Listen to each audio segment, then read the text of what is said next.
Good evening, and thanks for joining us tonight. We have an exciting show for you, and I'm going to talk about a topic that some people may think a little bit confusing, some people may think a little bit dry.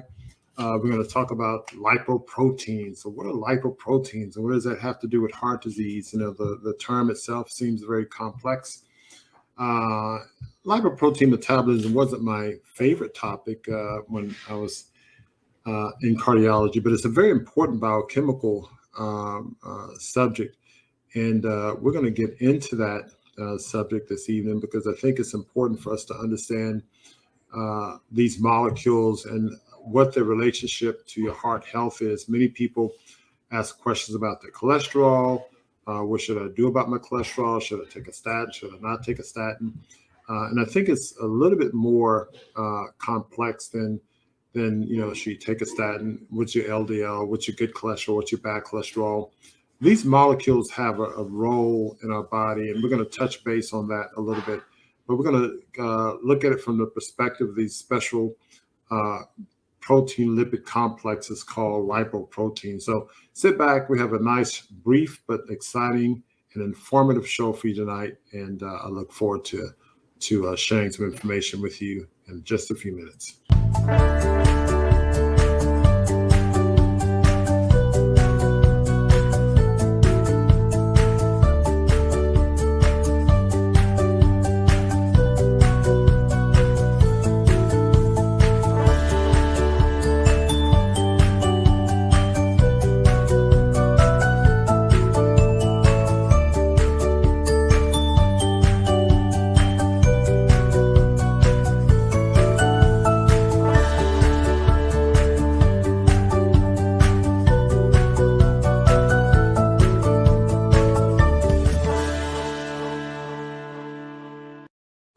All right, welcome back. Give us a thumbs up and share and subscribe if you hadn't had a chance to do so.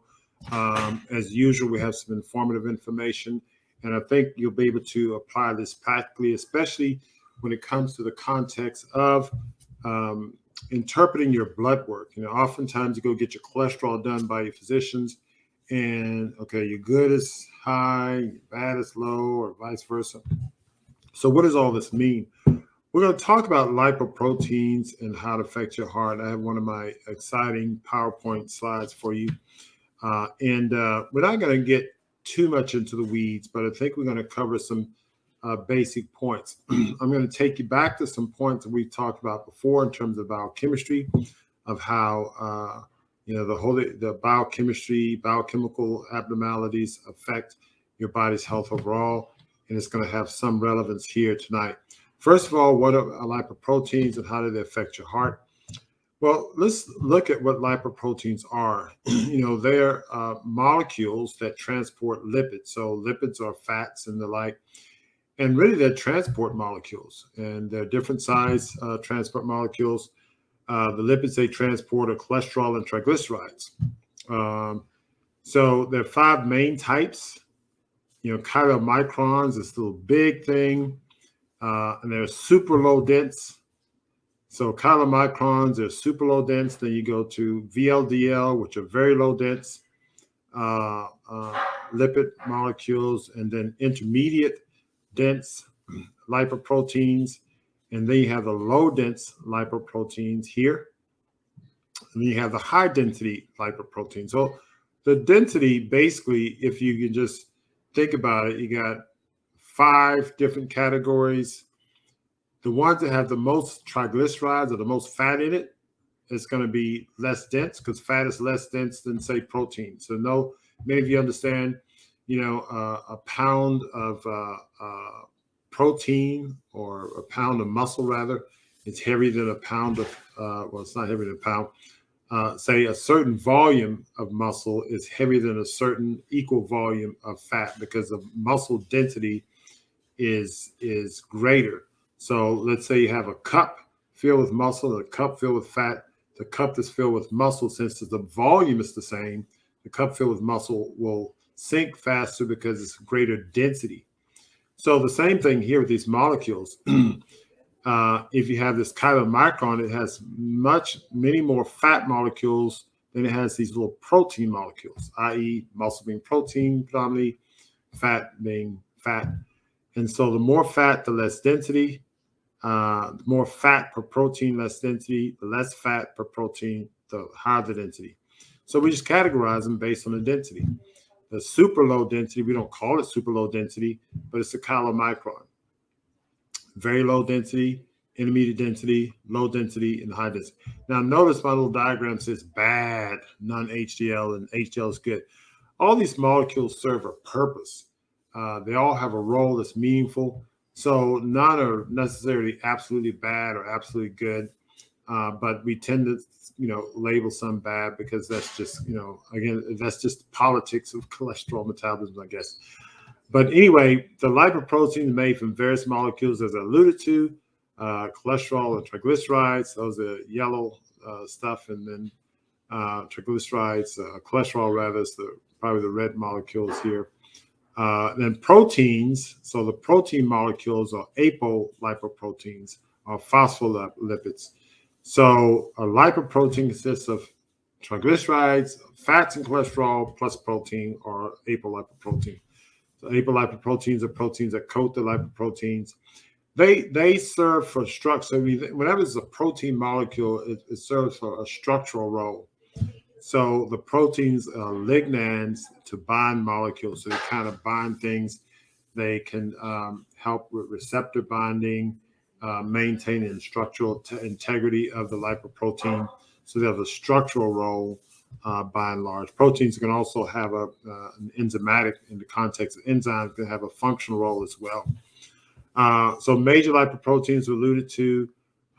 If you look over here in this left column, chylomicrons, very large. These are major lipids or triglycerides. The apolipoproteins or C proteins. You have A and B proteins here, lipoproteins here.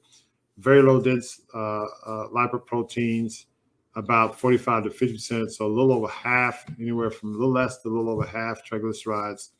Then we get to intermediate, it's about a little less than half cholesterol, very low triglycerides and mostly cholesterol. So you get from triglyceride predominant to cholesterol predominant. And then high dense is mostly protein predominant. So you get triglyceride predominant, the intermediate and low density of cholesterol predominant, and high density or protein predominant lipoprotein molecules. So a little bit about the metabolism. When you consume fatty foods or the fats that you consume in the GI tract, the chylomicrons, they are formed, and this is how it's extracted from the GI tract and carried to the bloodstream. There's an initial transport of free fatty acids from the capillaries in the GI tract to muscle and adipose tissue. It then goes to the liver through the through the portal vein. Is broken down. More free fatty acids are then transported from the hepatic tissue to cellular tissue. So more free fatty acids are taken out in the liver. And so when you have the first chylomicron breakdown with free fatty acid, you have a remnant of that chylomicron. Basically, the remnant is just a chylomicron with a little less triglyceride, a little less fat. Goes to the liver, more is taken out, and then it becomes a remnant of chylomicron to a very low dense lipoprotein. When more free fatty acids are taken out, it becomes very low dense to intermediate. And then further metabolism occurs where more triglycerides are taken out by metabolism, other metabolic processes, and then you get the low dense lipoprotein. And then in the circulatory system, cholesterol molecules are transported, and then LDL is used. Now, LDL molecules carry cholesterol to different tissues and different cells, so it's not like it's all bad. And we're going to talk about the details behind that. So just because you have LDL molecules, your LDL molecules serve a purpose. And so just to get the LDL low to super zero may not be ideal in certain cases. Here's an overview of metabolism. This gets a little bit more complex than what we talked about. But again, dietary fat in the GI tract, these very, very super fatty chylomicron molecules Fatty acids are taken up. You get a remnant. You can see here newly formed or nascent HDL molecules contribute to this whole process of cholesterol removal and also this metabolism of the remnant chylomicron at the level of the liver. At the level of the liver, the remnant has more free fatty acids, triglycerides removed, and then it becomes a very low dense lipoprotein. More free fatty acids are taken up, then it becomes an intermediate, and then more metabolic processes occur, and then you get LDL molecules and Lp(a), which we'll talk about in just a minute. Just of note, this HMG co-reductase enzyme, this is the enzyme that's inhibited by statin drugs. And when they discovered this enzyme being the rate-limiting step for cholesterol metabolism in the liver, they discovered a way of blocking it. Actually, discovered a natural way that was blocked, and they created synthetic drugs to further block it and then reduce cholesterol. Now, the LDL, we talk about the bad guys. But let's talk about these quote-unquote bad guys, because I don't think that they're absolute bad guys, because LDL transports cholesterol to the adrenal gland to make cortisol. It goes to the, it also makes aldosterone and DHEA, and these are all steroid hormones. So if you look at the adrenal glands control salt, sugar, and sex hormones. So it has an important role in our metabolism. It interacts with the thyroid gland in very complex ways.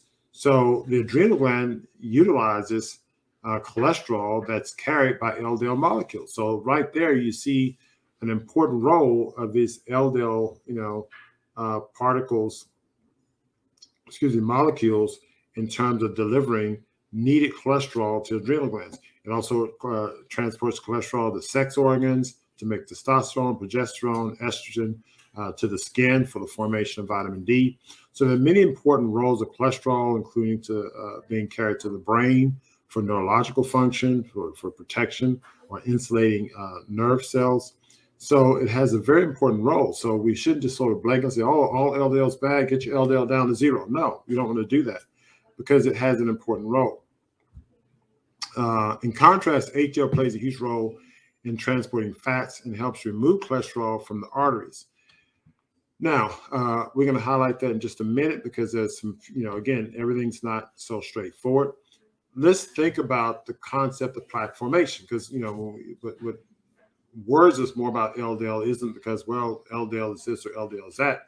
But when we think of LDL, increased LDL molecules, we think of what? Plaque formation. We think if I have a lot of LDL, chances are I have plaque, and that's probably the case with a lot of people. But let's look at some of the details. The devil's in the details, as they often say.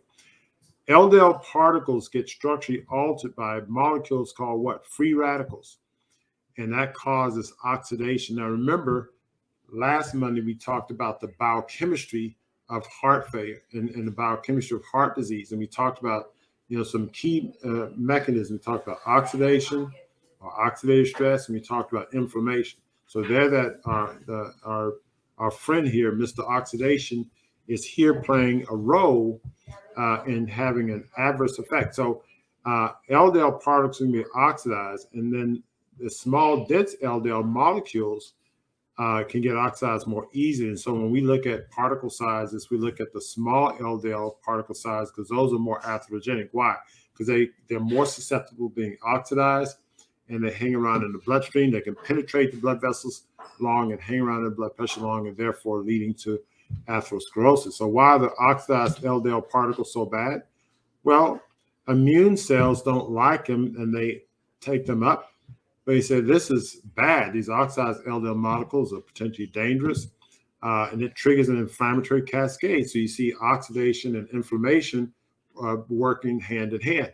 And so, the inflammatory cascade is kicked off. So you get oxidative LDL, you get more inflammation, that releases cytokines, releases what? More free radicals. The more free radicals you have, the more recruitment of immune cells, but also the more oxidation of LDL you have. The free radicals, the oxygen They behave like, reactive oxygen species or forms of free radicals. So more LDL molecules get oxidized. So you have this vicious cycle. Okay. And so it can cause thickening of smooth muscle vessel lining in the arteries. But this is where you get increased inflammation and plaque formation. But the plaque that's inflamed is a plaque that can rupture and lead to not only atherosclerosis, but lead to an infarct or acute event. So oxidized LDL also reduces nitric oxide from production. Nitric oxide enhances the well-being of the endothelium, also allows for endothelial function to cause things like vasodilatation and the like. So nitric oxide production is inhibited by these oxidized LDL molecules. Vascular function is impaired. So it's the inflammatory mechanisms that cause the increased risk of plaque rupture, not just the presence of LDL. So it's not that you should look at total cholesterol, LDL cholesterol, but you should also look at biochemical mechanisms that may be at play, such as, look at the particle size, how much oxidized LDL that you have. Now, lipoprotein little a, we measure lipoprotein little a in our center on a regular basis. It's made in the liver. Lipoprotein little a is a specialized form of LDL. It actually has a dual purpose. It behaves like LDL and contributes to atherosclerosis or plaque formation, but it also has an ApoE moiety that looks like plasminogen. Plasminogen is a molecule that actually breaks up thrombin. So if you think of a situation where you have an inflammatory process going on, let's say you have an acute inflammatory process, and just kind of back up, these inflammatory processes are such that if you have an injury somewhere, let's say you cut yourself or whatever, you scrape an arm, inflammation occurs. Part of that inflammatory process is damage to blood vessels. When there's damage to blood vessels, the body has an inherent mechanism to cause clot formation. Why? You want to close off damaged blood vessels to prevent exsanguination or excess bleeding. So there's a process of thrombin formation of the like. Now, normally you have plasminogen, other molecules that prevents excess thrombin formation. So this breaks up clots, but then you have a counter mechanism that triggers inflammation that causes increase in clot formation, because you need to have increased clots in certain situations. So LP(a) contributes to that part of the role. The problem is with this is the following. When you have increased LP(a) and there's no acute injury, let's say you don't need to form clots to stop the bleeding of a severed blood vessel. In fact, you need normal blood flow, but you have increased inflammation to another means, then you may have increased inflammation, increased predisposition to clot formation, and you can form clots, blood clots in veins and arteries. And many of you may be aware of people with a systemic COVID infection or other systemic infection has increased clot formation, clots in the kidney, clots in the liver, clots in the lung. Well, this, thrombotic effect is pro-inflammation can be pro-clotting. And so this is one contributing mechanism to that pro-clotting or pro-inflammation. So lipoprotein little is atherogenic. It contributes to plaque formation, i.e. works like LDL. It contributes to clot formation by blocking this molecule called plasminogen, which then blocks, which plasminogen normally breaks down thrombin. LP(a) prevents that breakdown of thrombin and therefore prevents the breakdown of clots, and therefore it becomes prothrombogenic. Lipoprotein(a) interferes with the breakdown of clots, as I was going to the mechanism. And we showed in our clinic, we were the first to show in the medical literature ever to show that any diet, so defined plant-based diet, we put the patient on a raw plant-based diet, and we showed a 16% reduction in lipoprotein(a) in just 4 weeks. No one's ever shown that extensive reduction in that short a period of time ever. Not before or since our publication. Other people have shown reduction over a little bit longer period of time, slightly less on plant-based diets. But if you go to a raw plant-based diet that's mostly anti-inflammatory, you can reduce lipoprotein A. You can also reduce LDL cholesterol, small dense LDL, and other type of apolipoprotein B molecules. So the so-called good guys, HDL, the basic aspects of HDL. One, HDL comes from leftover proteins from lipid metabolism. So if you pause right there, so if there's a lot of lipid metabolism ongoing, you're going to have production of HDL molecules. So let's say somebody has high cholesterol and that they're eating a lot of fats and a lot of cholesterol, a lot of things. That's going to potentiate high lipid metabolism just by the consumption of more, lipid-rich foods. So that high metabolism will cause a high HDL. So a lot of people come with high HDL, high LDL. They say, well, my HDL is protecting against the LDL. Well, there's some beneficial factors of HDL. I'm not saying they're not. But we can't just simply say, well, the high HDL is protecting against the high LDL, because both will go up with high lipid metabolism and both will go down with decreased lipid metabolism. So if you can increase the consumption of lipid-rich fatty foods, then both can go up. And reduce it, both will go down. So high HDL is not simply a positive thing. It could be an indirect reflection of a bad lifestyle. It's made in the liver, which is a good thing.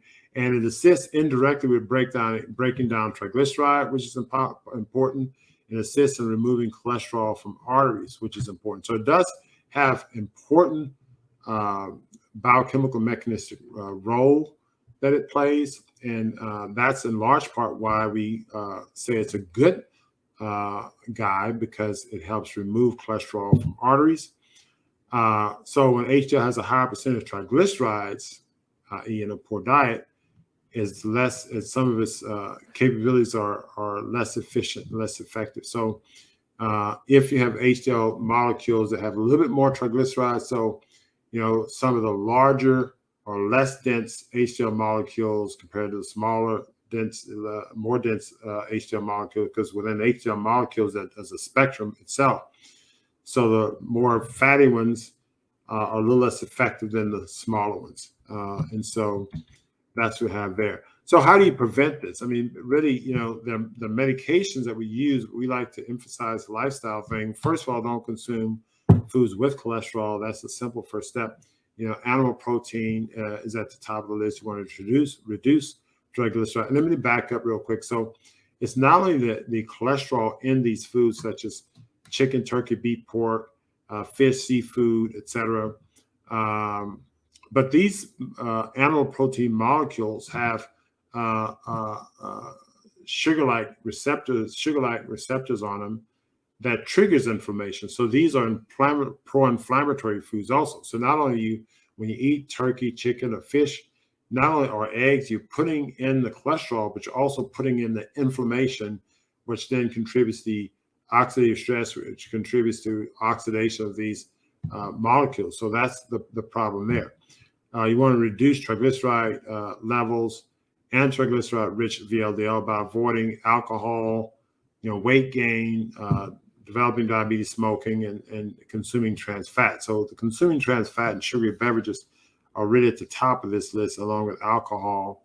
And that these two kind of contribute to some of these other things. The smoking is the problem. Smoking brings in increased free radicals. And so that can lead to, as we talked about earlier, an increased amount of oxidized LDL. So reduce fats, especially triglycerides, reduce the amount of small, dense LDL particles. The small, dense particles, remember we say the small LDL particles are more likely oxidized, and they're more likely to hang around in the vessels longer. Oils and these types of things can contribute to the reduction.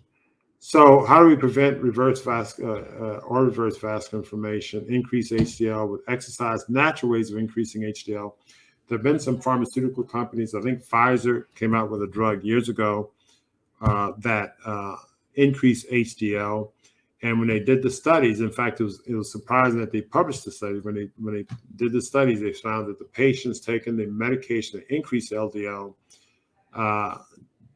died more than the placebo. So we saw, at least in that situation, taking a drug that increased HDL caused more harm than benefit. Reduce oxidation of lipoproteins, control your blood sugar, stop smoking. Again, the typical things you want to do to reduce triggering inflammation, reduce introduction of reactive oxygen species or other free radicals in your system. And you want to increase the consumption of plant-based antioxidants. Remember, oxidative stress is a balance. You do need some free radicals. You just don't need an overwhelming amount of free radicals compared to antioxidants. So the more antioxidants you have, the more you balance out these free radicals. So you have a balance, you don't have oxidative stress. Antioxidant power, that vitamin C neutralizes free radicals. We use vitamin C supplements a good amount, especially on patients with atherosclerotic disease. Vitamin A, glutathione, zinc, selenium. We use precursors to glutathione. There's selenium, zinc. Selenium can be found in Brazil nuts. They've done studies. There's one here listed where they did forearm endothelial vasodilatation. Are the ways that you can look at vasodilatation that's mediated by the endothelial cells with some drugs, and there's vasodilatation that's mediated by smooth muscle relaxation with other drugs. So when they use vitamin C supplement compared to placebo, vitamin C supplementation compared to placebo, no vitamin C supplementation causes an increase in dilation of arteries through endothelial mechanisms. However, it did not show an increase in dilation of arteries through a non-endothelial mechanism. So there's an endothelial mechanism by which vitamin C works to increase vasodilatation. Here are some foods that we can refer to. Vitamin A comes from sweet potato, kale, collard greens. Vitamin C rich foods, spinach, broccoli, kale, kiwi. There's a lot of overlap. Vitamin E, nuts and seeds, raw bell peppers, avocados, kiwi, zinc, pumpkin seeds, excellent for sources of zinc, lentils, chickpeas, selenium, mushroom, Brazil nuts, glutathione, kale, broccoli, Brussels sprouts, cauliflower. So there's a lot of these nutrient-dense foods that you can get a lot of these micronutrients from. Everyone's worried about protein, but I rarely hear people say, well, where do you get your glutathione from? Or where do you get your, selenium from, or your, vitamin C? Everybody's, where do you get your protein from? We should be concerned about these other molecules as well. I'm not going to talk to this vitamin E mechanism.